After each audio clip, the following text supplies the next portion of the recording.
cumprimento a igreja com a paz do Senhor. Glória a Deus. A igreja pode se assentar. Aleluia. Glória a Deus. Aleluia. Glória a Deus. Uma alegria estar mais uma vez aqui, com o propósito de trazer um pouco mais da palavra de Deus, o que Deus tem colocado no meu coração. E hoje, como o pastor Everton já avisou, nós iniciamos uma série de o que é igreja para você? O que você tem pensado como igreja? Por que você vem aos cultos? Por que você está aqui? O que é igreja? Será que é só as quatro paredes? Como nós devemos cultuar a Deus fazendo essa igreja? Se nós somos a igreja de Cristo, se nós somos o templo do Espírito Santo, como eu devo cultuar a Deus? E era o que Deus falava muito ao meu coração essa semana, quando eu meditava sobre isso, o que era igreja.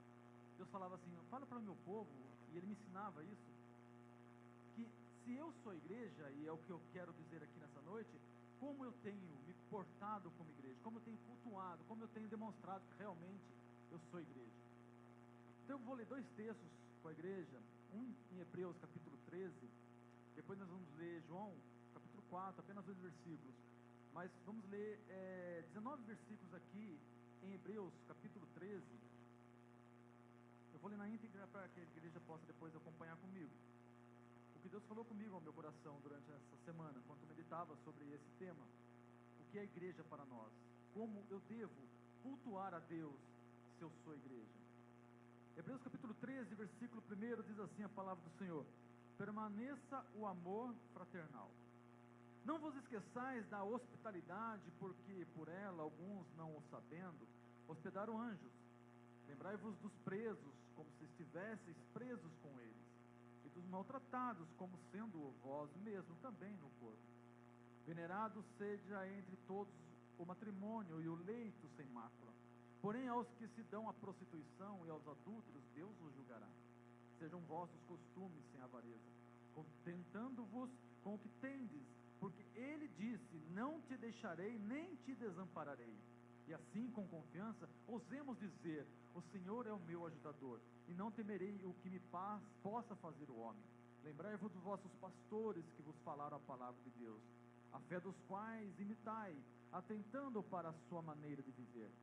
Jesus Cristo é o mesmo ontem e hoje e eternamente. Não vos deixeis levar em redor por doutrinas várias e estranhas, porque bom é que o coração se fortifique com a graça, e não com manjares que de nada aproveitaram aos que a eles se entregaram. Temos um altar de que não tem direito de comer os que servem ao tabernáculo, porque os corpos dos animais cujo sangue é, pelo pecado, trazido pelo sumo sacerdote para o santuário, são queimados fora do arraial. E por isso, também Jesus, para santificar o povo pelo seu próprio sangue, padeceu fora da porta.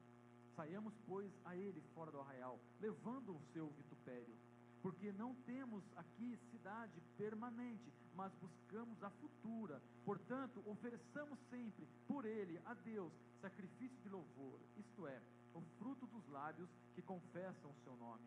E não vos esqueçais da beneficência e comunicação, porque com tais sacrifícios Deus se agrada. Obedecei a vossos pastores e sujeitai-vos a eles, porque velam por vossa alma, como aqueles que hão de dar conta delas, para que o façam com alegria e não gemendo, porque isso não vos seria útil. Orai por nós, porque confiamos que temos boa consciência, como aqueles que em tudo querem portar-se honestamente. E rogo-vos com instância que assim o façais, para que eu mais depressa vos seja restituído. E também, João capítulo 4, versículo 23 e 24, diz assim a palavra do Senhor: mas a hora vem, e agora é, em que os verdadeiros adoradores adorarão o Pai em espírito e em verdade, porque o Pai procura a tais que assim o adorem. Deus é espírito, e importa que os que o adoram, adorem em espírito e em verdade. O que é a igreja para você? Como você tem encarado? Será que você, eu já disse aqui várias vezes que muitas pessoas acham que Deus está habitando aqui no templo, num templo feito por mão de homem. Mas a palavra do Senhor nos garante que Ele não habita em templo feito por mão de homem. Nós hoje somos o templo do Espírito Santo. nós somos a igreja de Cristo, comprada por Ele. A igreja que Cristo fundou, que Ele formou, que nós vemos ali no Pentecostes, dando início ali, quando a descida do Espírito Santo ali habitou naqueles homens que estavam. E aí ali passou-se a iniciar, a trabalhar, a viver nesse mundo, essa igreja de Cristo, essa maravilhoso, onde Deus tem convocado homens e mulheres para que possam mudar o rumo da sociedade, mudar o rumo da história. E se eu sou o templo do Espírito Santo, se eu sou a igreja de Cristo, então Deus falava comigo que como eu tenho que me portar para ser esse templo, como eu tenho que me portar, como eu tenho que cultuar o teu nome, como que eu tenho que mostrar para o mundo que eu sou realmente o templo do Espírito Santo, que eu realmente sou a igreja de Cristo. E aí quando Deus me colocou no coração esse texto, esse texto de Hebreus capítulo 13, e Hebreus é um livro um pouco mais difícil do Novo Testamento, quando a gente para estudar um pouco o livro de Hebreus. Nós não sabemos quem é o seu autor, alguns dizem Paulo, outros dizem Lucas, mas nós não temos certeza. Mas sabemos que esse homem inspirado por Deus, que escreveu esse livro, ele aqui mostrava, e alguns teólogos até chamam Hebreus o quinto evangelho. Por quê? Porque os 4 evangelhos que nós vemos ali no início do Novo Testamento, ele registra o que Cristo fez aqui na terra. Mas quando nós lemos Hebreus, nós vemos que ele registra o que Cristo continua fazendo no céu. É maravilhoso quando nós paramos para entender e ver o que o escritor aos Hebreus aqui, ele nos mostra através dos seus escritos. E ele nos apresenta aqui a superioridade de Cristo em relação aos profetas, aos anjos, a Moisés, Arão. Ele mostra que o sacrifício de Cristo, para que essa igreja, que é você, que sou eu, ela pudesse ser estabelecida sobre a terra.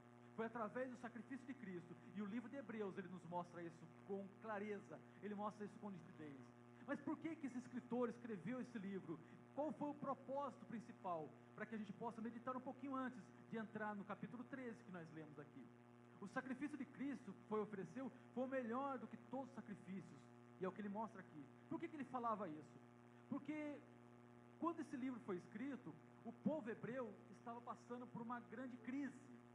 A perseguição de Roma, a perseguição dos sacerdotes da época era terrível contra os cristãos. A igreja tinha se iniciado e a perseguição era muito grande. Muitos já haviam morrido, muitos já tinham sido sacrificados em nome de Jesus Cristo.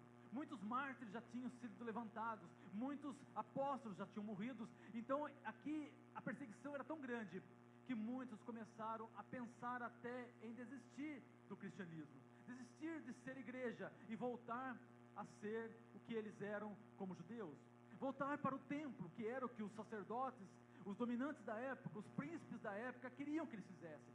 A perseguição era para que a igreja fosse sufocada, para que a igreja morresse, para que a igreja ela não existisse. Esse era o propósito. E Roma, que era o império da época, ele fazia isso com mão de ferro. Ele matava, ele destruía, ele entrava onde tinha os cristãos e matavam. Eram crucificados, eram mortos à espada, eram jogados nas arenas dos leões, eram trucidados para que eles negassem. Mas, segundo alguns historiadores, dizem que quanto mais matavam os cristãos, mais eles cresciam. Era como se fosse quase como formiga. Quanto mais você mata, parece que mais aparece. Era assim que os cristãos aconteciam. Mas eles eram perseguidos e eles não desistiam, porque eles sabiam em quem eles criam. Eles sabiam em quem eles tinham confiança. Eles sabiam que eles eram a igreja de Cristo. Eles sabiam como eles tinham que cultuar a Deus. Eles sabiam como eles tinham que se entregar a Deus. E por isso eles não permitiam que a perseguição que vinha sobre eles o destruísse, ou afastasse desse amor. Eles continuavam a ser igreja de Cristo. Eles sabiam como eles tinham que se comportar. E a pergunta que Deus fazia ao meu coração era: como eu tenho cultuado a Deus? Como eu tenho então feito que, como igreja de Cristo, eu tenho proclamado esse evangelho? Será que eu tenho feito como alguns judeus que estavam naquela época, que tinham se convertido ao evangelho, mas já começaram a pensar, por causa da perseguição, começaram a pensar em afastar-se de Cristo, em deixar o evangelho? Então o escritor aos Hebreus, ele vai mostrar aqui, desde o capítulo 1 até o capítulo 13, ele vai fazer um tratado, ele vai mostrar aqui, como diz alguns teólogos, o quinto evangelho, mostrando que agora Cristo estava glorificado, o trabalho de Cristo ainda continuava na glória, através do Espírito Santo que age na igreja e age em nós. Nós temos que fazer a diferença, porque hoje, ainda no Brasil, é muito fácil eu ser crente. É muito fácil, eu posso pegar uma Bíblia, colocar embaixo do braço e vir, ninguém vai me apedrejar, ninguém vai me matar por isso. Mas em muitos países hoje já não é assim. A perseguição à igreja, ela tem sido cada dia mais acirrada. A gente tem visto as notícias, igrejas sendo tocado fogo nela, destruídas. Por quê? Em prol do Evangelho. E a pergunta que Deus fazia a mim é: será que eu, como igreja, estou preparado para que, se vir uma perseguição, eu continuar a proclamar esse Evangelho, a subir em cima de um altar, a pegar um microfone, ou então sair na praça, ou ir até a pessoa que está do meu lado e pregar esse Evangelho? Ou eu vou fazer como alguns judeus, eu vou agora pensar em voltar atrás?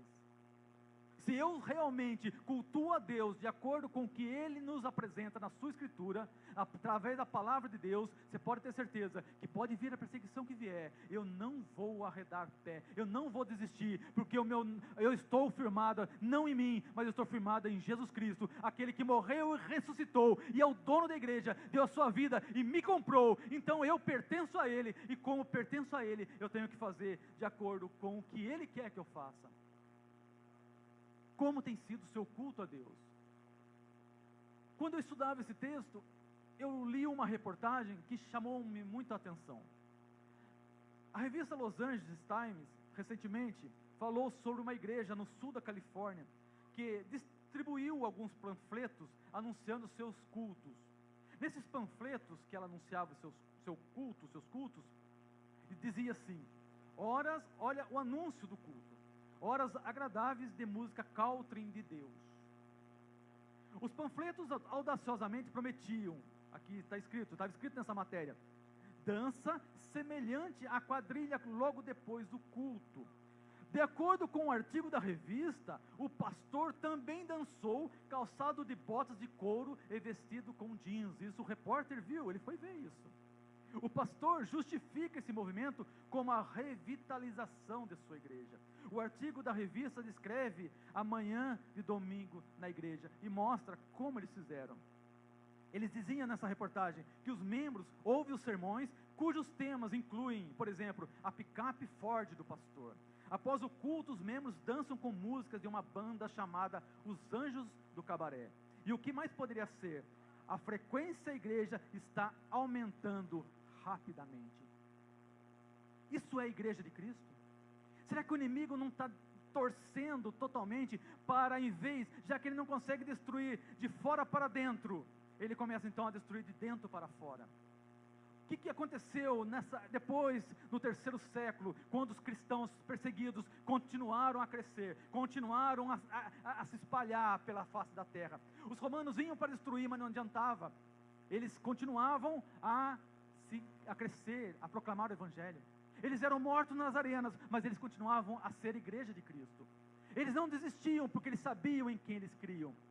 Aí no 3º século, então nós vemos Constantino, imperador romano, que chega agora e diz que teve uma visão. Então agora ele fala assim: olha, a partir de hoje agora a igreja oficial aqui no Império Romano é a igreja cristã. E aí criou-se a igreja católica. E aí agora todos que eram pagãos, todos que adoravam os Deus Sol, o Deus não sei do que, as coisas que Deus havia criado. Não que o Sol não é para ser adorado, porque ele foi criado por Deus.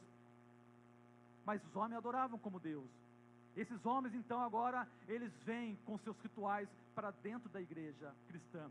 E aí nós vemos, durante muitos séculos, a igreja, cada dia mais, ela desaparecendo, ela vai diminuindo, porque o paganismo entrou dentro da igreja cristã. A igreja de Cristo nunca morre, não vai morrer. Por quê? Porque ela foi comprada pelo sangue de Cristo. A igreja de Cristo, mesmo que seja alguns, continuarão fiéis, porque Jesus disse que a sua igreja não morreria, mas muitos se deixaram levar pelo paganismo, pelo que acontecia naquela época. E durante séculos nós vemos aí um momento na história de escuridão da igreja, porque a sua atuação passou a mudar o rumo da história, porque eles queriam poder através dos imperadores romanos e depois de outros também. E nós vemos a decadência que foi acontecendo. Satanás não conseguiu destruir de fora para dentro, porque ela crescia muito. Agora ele entra dentro. E o que me chamava a atenção nesse estudo era o que o inimigo tem feito hoje para destruir a igreja de dentro para fora. Ele tem se infiltrado através de pequenas coisas. Ele tem se infiltrado dentro de coisas, de rituais que têm afastado Deus. Mas nessa noite, nós não estamos aqui por rituais, nós estamos aqui para adorar o nome do Senhor. Não é errado eu dançar na presença de Deus como Davi dançou. Não é errado eu balançar o meu braço, eu bater palma, eu louvar a Deus, mas para Deus. Não que o foco seja o adorador, mas sim Jesus que tem que ser adorado. Não sou eu, não é ninguém, nós que temos que ser adorado. Por quê? Infelizmente, as músicas que muitas vezes nós ouvimos hoje, em muitos templos evangélicos, ela coloca o homem em primeiro lugar. Ela deixa Deus de lado. E Jesus está dizendo, como ele disse em Apocalipse, que ele está à porta batendo para entrar. Mas em muitos templos ele não tem mais lugar, ele não tem mais espaço, porque agora a adoração do homem é maior. Então ele está destruindo de dentro para fora. E o que Deus falava no meu coração é, cuidado, cuidado. Se você é igreja, se você realmente é a igreja de Cristo, então você tem que tomar cuidado, eu tenho que tomar cuidado, e não permitir que o inimigo venha com coisas pequenas, entrar, se infiltrar na minha vida, e destruir a comunhão que eu tenho com ele, para que eu possa vir aqui e realmente oferecer um culto de adoração a Deus. Eu estou aqui não para ser glorificado, eu estou aqui não para ser louvado, eu estou aqui não para receber algo, eu estou aqui para me entregar como sacrifício vivo, eu estou aqui agora para me entregar, para me oferecer como sacrifício, porque eu estou aqui para cultuar esse Jesus que morreu por mim e ressuscitou. Eles dizem que essa teoria contemporânea do crescimento da igreja, ele tem aberto muitas das vezes a igreja para coisas absurdas. Na verdade, muitas das vezes nós vemos coisas acontecerem aonde o absurdo acontece. E me chamava a atenção quando eu estudava sobre esse tema, e eu comecei a pesquisar várias coisas. E eu gostaria que, se você não teve essa curiosidade, eu trouxe algumas coisas que eu pesquisei, para os irmãos verem como o inimigo está trabalhando para destruir a igreja. Eu vi uma matéria no YouTube de uma pastora, e eu vi ela falando. Ela disse que ela havia recebido, através de um GPS da fé, a distância do inferno abaixo da terra e a distância do céu. E ela pregava e todo mundo glorificava. Eu vi um pregador afirmar, isso está na internet, ele afirmando numa mensagem, uma pregação, que ele havia afirmado aos seus fiéis que colocaria o diabo dentro de uma garrafa PET. E um outro disse que foi ordenado ao apostolado por uma profecia dada por um galo mesmo, galo que canta, cocorocó, galo. Ele recebeu, ele falou isso. Eu não estou, isso aqui está, vocês podem pesquisar depois. Isso tem acontecido nos púlpitos de muitas igrejas. Isso tem acontecido, eu vi um pregador que ele ungiu os celulares dos membros na noite lá, para que ele só recebesse mensagens boas pelo Zap, que era o que ele falou, desse jeito. Era o que ele fez. É isso que é a igreja. É isso que o inimigo tem feito, parece engraçado, e é até engraçado mesmo, mas é triste ao mesmo tempo, porque quando eu paro para pensar, essas pessoas estão indo para uma igreja evangélica, estão se dizendo crentes, mas crente em quê? Se é que hoje vira uma perseguição contra a igreja de Cristo, será que essa igreja vai prevalecer, ou essa igreja vai se adaptar, vai se acomodar, ou vai fugir, porque ela não não está firmada em Jesus? Mas eu oro a Deus e eu glorifico a Deus, porque aqui nessa nossa igreja, graças a Deus, nós temos ouvido palavras de Deus.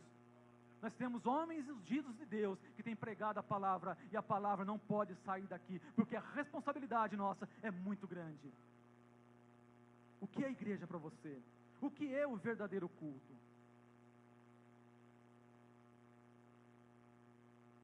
Agora eu vou então para o verdadeiro, João capítulo 4, que nós lemos. João capítulo 4, versículo 23, aonde nós vemos aqui uma mulher de Samaria. Nós sabemos que quando a gente para analisar essa história da mulher samaritana, capítulo 4 de João, a gente sabe que esses dois povos, tanto os samaritanos quanto os judeus,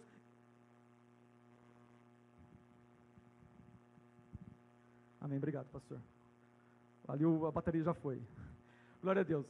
Mas nós vemos então a mulher samaritana, essa mulher que pertencia a uma casta que era rejeitada pelos judeus. E Jesus, sendo judeu, ele se aproxima dessa mulher. Ali à beira daquele poço, e nós conhecemos a história, já foi muito pregado aqui, e nós sabemos nesse diálogo maravilhoso, nessa pregação maravilhosa, que Jesus aqui, ele fala com essa mulher.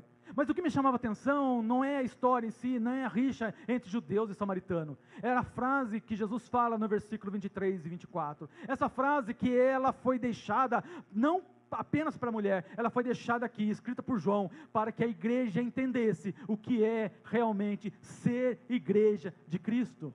Nós vemos resumido aqui nesses 2 versículos, 23, diz assim, mas a hora vem, Jesus dizendo, e agora em que os verdadeiros adoradores adorarão o Pai em espírito e em verdade, porque o Pai procura a tais que assim o adorem. O Deus está procurando, Ele está olhando agora para esse templo aqui, Ele está olhando para o seu coração, Ele está olhando para mim nessa noite, e procurando verdadeiros adoradores, não pessoas que barganham com a fé, não pessoas que estão fazendo shows dentro da igreja, não é isso, Ele está procurando adoradores. Então se você é igreja, adore Jesus, louve a Ele, entregue-se a Ele, venha para a igreja para se entregar, porque você vai ser muito abençoado, e você não vai medir as bênçãos que virão, mas você não vem aqui por essas bênçãos, você vem aqui simplesmente para adorar a Deus, e mesmo que Ele não queira me abençoar, eu vou continuar adorando, mesmo que eu esteja na prova, eu vou continuar adorando, mesmo que eu esteja passando por dificuldades,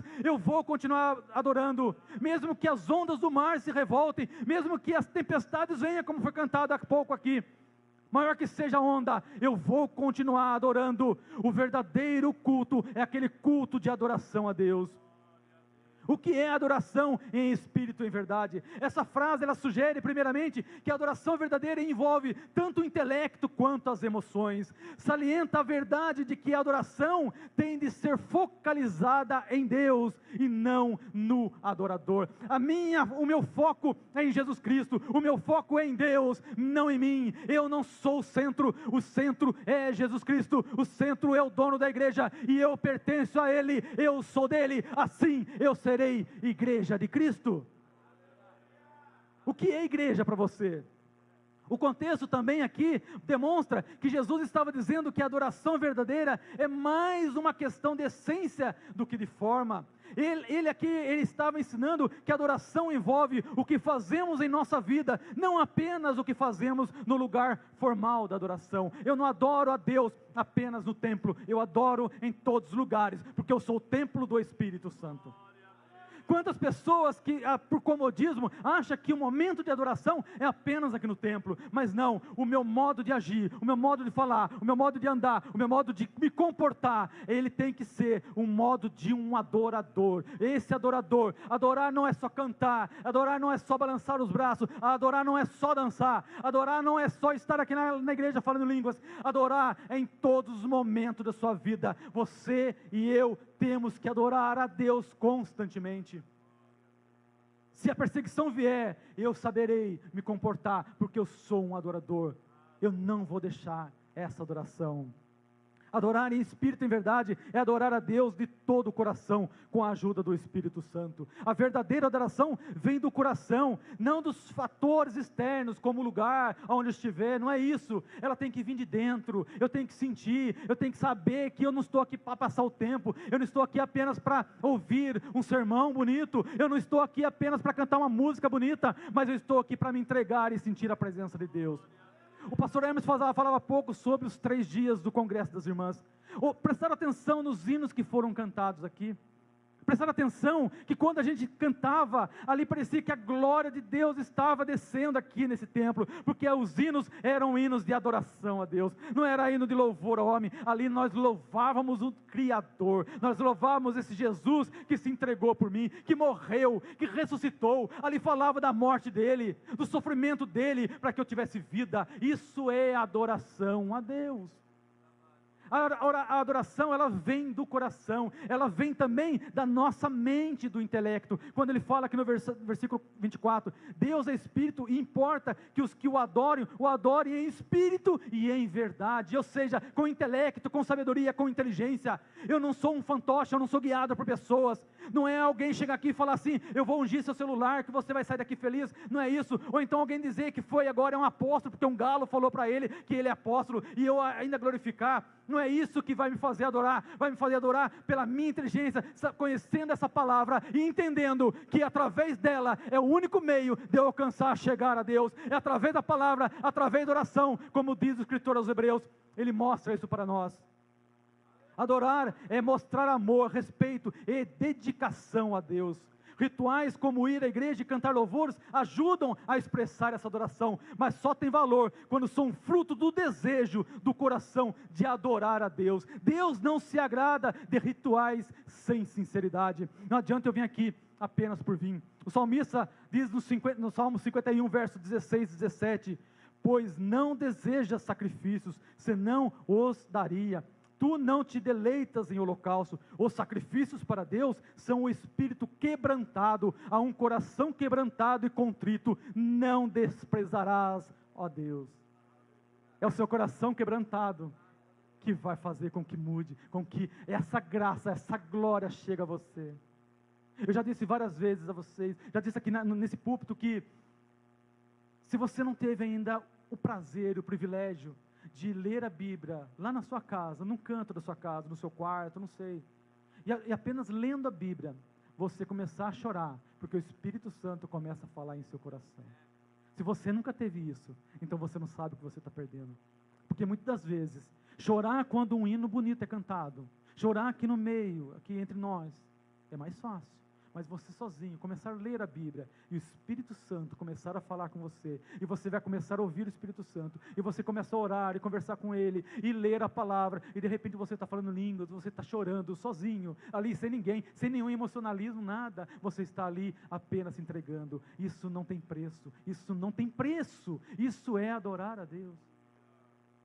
Eu faço um desafio se você nunca fez isso. Comece então a ler a Bíblia e peça a Deus que Ele venha te visitar através da leitura da palavra.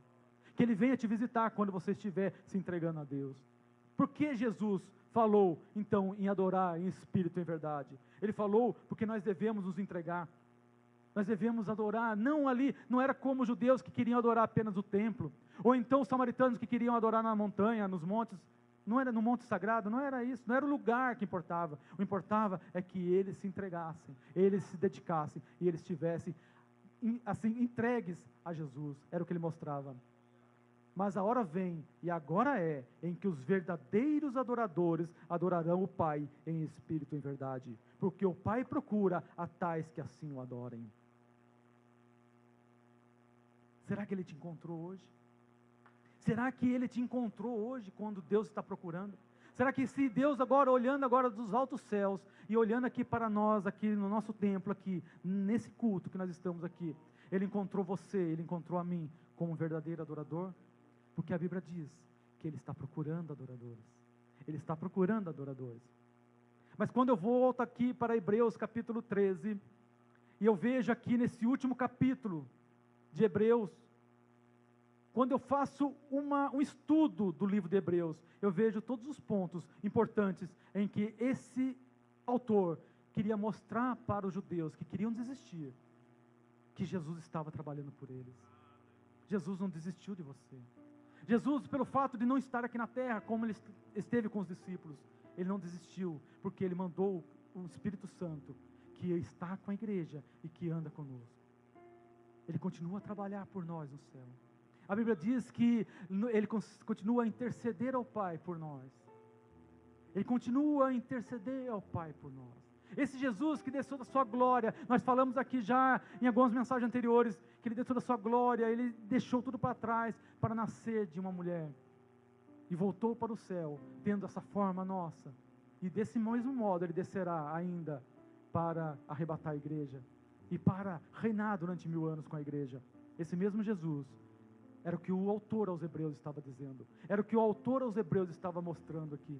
Então ele começa aqui no versículo 3, no capítulo 1 do versículo 13, dizendo: permaneça o amor fraternal. Aqui ele estava fechando o livro. Aqui ele estava falando: olha, não desistam. Ele mostrou Jesus como sacerdotes. Ele mostrou Jesus como sumo sacerdote. Ele mostrou Jesus como o que entregou a vida, o que fez o sacrifício perfeito, aquele sacrifício que era feito no templo, aquele cordeiro que era imolado, agora não precisava mais, porque o sacrifício perfeito já tinha acontecido. Ele mostrava agora que não precisaria mais desses rituais, aquilo ali era para mostrar a eles como seria a libertação do povo, do homem. Já tinha acontecido, e era isso que o escritor aos Hebreus vai mostrando, desde o capítulo 1, é um tratado fantástico, o livro de Hebreus é um tratado fantástico, que a gente tem que ler, até mesmo como se fosse o 5º evangelho, mostrando para nós a ação de Jesus na igreja, depois de subir ao céu. E aí ele fala no versículo 1, então, permaneça o amor fraternal. Não vos esqueçais da hospitalidade, porque por ela, alguns, não sabendo, hospedaram anjos. Por que ele falava isso? Porque o povo estava sendo perseguido por Roma, como eu disse, e eles perdiam tudo, eles perdiam suas casas, eles perdiam seus bens, eles eram muitas vezes mortos, mas os que não morriam fugiam. E aí quando eles chegavam, o autor está dizendo assim, olha, se chegar alguém aqui para pedir, hospede ele, guarde ele na sua casa, haja como irmãos. Nós não temos mais agido como irmãos, e isso não é a igreja de Cristo. Se eu faço parte do corpo de Cristo, é um corpo só, não são 2 corpos, 3 corpos, não, é um só, ele é a cabeça, e eu faço parte do corpo, então não tem como eu não ter comunhão com meu irmão e com a minha irmã, não tem como eu viver como se eu fosse uma ilha. Não existe igreja sendo ilha, não existe igreja, não existe uma igreja sozinha. Não existe uma parte do corpo que sobrevive sem o corpo. Se eu cortar a parte do meu dedo, ele morre. O corpo continua, mas o pedaço morre. Então se você sair, se você achar que não precisa mais vir à igreja, se você for um desigrejado, como muitos estão dizendo, eu sou agora crente, não praticante, é um absurdo isso não é igreja. Igreja é comunhão, é coinonia, é estar junto, é estar vivendo nessa comunhão. Então ele mostra assim para nós, lembrai-vos dos presos, e está dizendo aqui dos que estão sofrendo pelo evangelho, como se estivesses presos com eles, sofra com eles. Se ele está chorando, chore com ele. Se ele está alegre, alegre-se com ele. É o que a palavra diz. Os maltratados, como sendo vós mesmos também no corpo. Venerado seja entre todos o matrimônio, o leito sem mácula. Porém, aos que se dão à prostituição e aos adúlteros, Deus os julgará. Sejam vossos costumes sem avareza, contentando-vos com o que tendes, porque ele disse, não te deixarei, nem te desampararei. E assim com confiança, ousemos dizer, o Senhor é o meu ajudador, e não temerei o que me possa fazer o homem.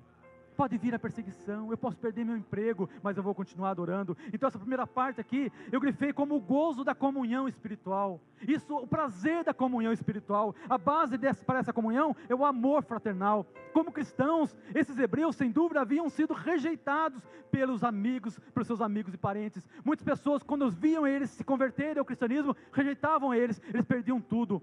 Mas uma congregação que tem por alicerce qualquer outra coisa que não seja o amor por Cristo e pelos outros, não tem como perdurar, não tem como continuar, não tem como existir. É o amor que vai me garantir que eu sou igreja. E o segundo ponto aqui desse texto, capítulo 13, é a sujeição à liderança espiritual. Olha o que diz a palavra do Senhor. Lembrai-vos dos vossos pastores, que vos falaram a palavra de Deus, a fé dos quais imitai, atentando para a sua maneira de viver. Quando eu paro para ler esse versículo 7, ele fala, lembrai-vos. Aqui me faz me remeter, quem sabe aquela época, e ele está falando, olha, sabe aqueles pastores que iniciaram? Sabe aqueles que iniciaram? Pedro, quem sabe? Sabe Tiago? Sabe aqueles que iniciaram já com Cristo? Já estão mortos. Então agora, lembre-se dele. Lembre-se dos que já entregaram a sua vida. E para nós hoje, como que eu posso me encaixar nisso? Eu vou me lembrar dos meus líderes que muitas vezes se entregaram para que eu pudesse estar aqui. Quando eu li essa palavra, eu senti a presença de Deus, porque eu lembrei do meu pai, que hoje já não está mais aqui, que já dorme no Senhor. Mas eu lembro dele criando os 10 filhos, e todos os cultos nós tínhamos que estar presente. Era muita gente, a gente era quase uma congregação. E eu lembro que quando ele começava um trabalho, era só nós, mas um cantava, outro falava, era assim, era uma festa. Mas nunca a gente deixava de ir à escola bíblica dominical. Nunca a gente deixava de participar, de estar junto. Então eu comecei a lembrar do legado que ele deixou. Do legado de outros pastores que eu conheci, que já hoje já dormem no Senhor. Homens que se entregaram. Lembrai-vos dos vossos pastores que vos falaram a palavra de Deus, a fé dos quais imitai, atentando para a sua maneira de viver. Jesus Cristo é o mesmo ontem, hoje e eternamente.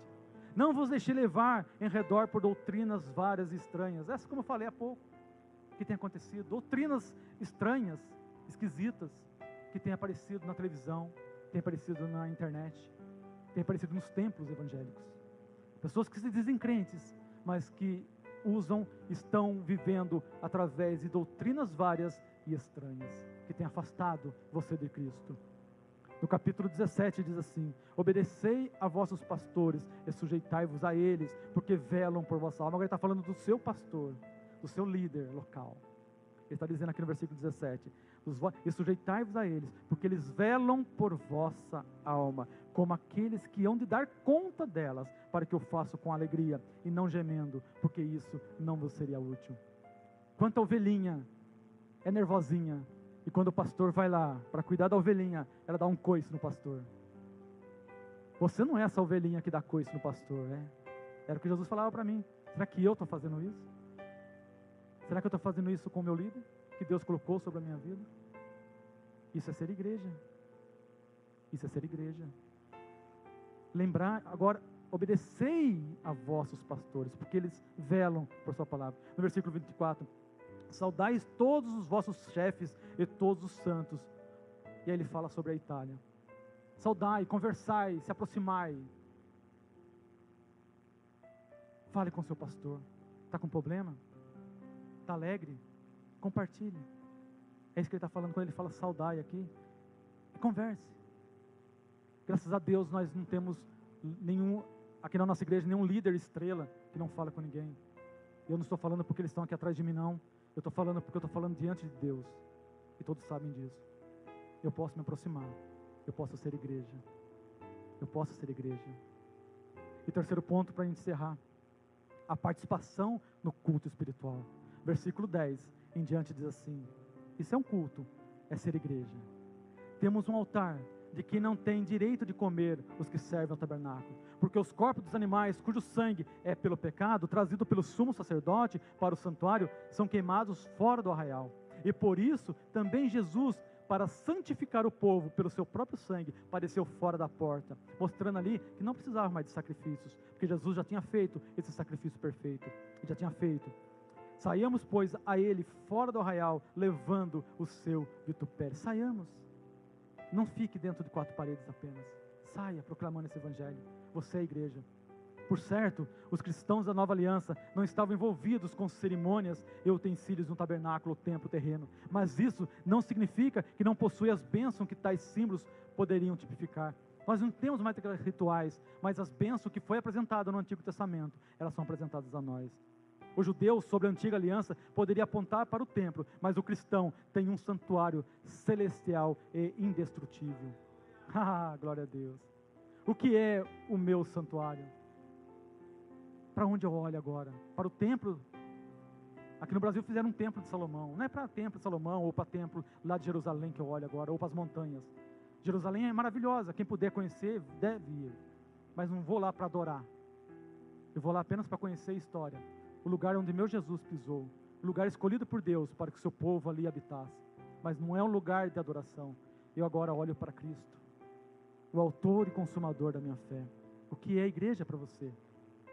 Nós possuímos um altar, não se refere a, quem sabe, esse altar terreno, não, mas ele fala sobre o altar celestial. O altar do cristão na nova aliança é Jesus Cristo, pois é por meio dele que oferecemos nossos sacrifícios espirituais. O autor cita dois sacrifícios espirituais que oferecemos como cristãos, no versículo 15 e versículo 16. Diz assim a palavra do Senhor: portanto, ofereçamos sempre por ele a Deus sacrifícios de louvor, isto é, o fruto dos lábios que confessam o seu nome. E não vos esqueçais da beneficência e comunicação, porque com tais sacrifícios Deus se agrada. O primeiro sacrifício espiritual é o louvor contínuo a Deus. As palavras sinceras de louvor de nossos lábios são como lindos frutos colocados no altar que é Jesus Cristo. Glória a Deus. E o segundo sacrifício espiritual consiste das boas obras da mútua cooperação, ou seja, do meu amor fraternal, da minha vida como cristão, da minha hospitalidade, da minha vivência como igreja. O que é igreja para você? O que é igreja para você? E quando eu olho para o versículo 18 e 19, ele fecha aqui como igreja. Ele diz assim, olha, orai por nós, porque confiamos que temos boa consciência, como aqueles que em tudo querem postar-se honestamente. E rogo-vos com instância, que assim o façais, para que eu mais depressa vos seja restituído. Ele fala no versículo 18, orai, orai. Aqui ele enfatiza, um dos momentos mais sublimes que Deus deixou para nós, e que nós, muitas vezes, temos negligenciado. Orar. Orai. Você é a igreja de Cristo? Como você tem adorado a Deus? Como você tem, então, se portado como ovelha, como essa igreja que Cristo comprou? Se você hoje é a igreja, não são os rituais que vão te prender aqui. Não é alguma água santa, não é isso que vai te prender, não é isso. Porque aqui nem temos isso, graças a Deus. Nem a aguinha de Israel, não tem isso. Nós temos aqui a palavra de Deus. Eu falei para Deus hoje que a palavra que Ele ia colocar no meu coração era uma palavra apenas de reflexão, para que a gente pudesse pensar um pouco. E eu gostaria que você, nessa noite, saísse daqui, perguntando para você mesmo, como eu vou sair. Será que eu sou igreja de Cristo? O que eu tenho que mudar para que eu possa ser igreja de Cristo? É o que Ele pergunta a mim e a você nessa noite. Não responda a mim, responda a Ele. E Ele está aqui para te ouvir. Eu agradeço a oportunidade em nome de Jesus. Aleluia.